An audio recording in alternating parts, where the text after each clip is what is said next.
سلااوتان لێبێ بینەرانی کوردستان تیڤی و کوردستان ستار لە دوایین ئەڵلقەکانی کوردستان ستار نزیک دەبینەوە هەمویان وەکو خێزانێکمان لێ هاتووە سواراتەکانیشم بە سپۆنسەری دکتۆرە باڵقیسە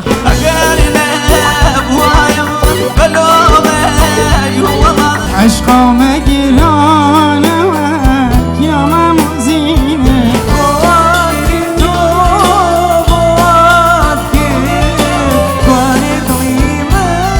بەرخەڵکی نایڵەمەوە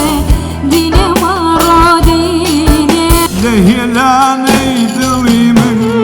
دڵی زۆر خەمینی من ڕاستی ئەبروکە هەرسێک نزەهاش تۆنی نینن گۆرانیەکەت بە خۆشی گۆ هیوادارم هەمیشە بتوانی ئەوە کاری قورس بڵێ جیهانە سی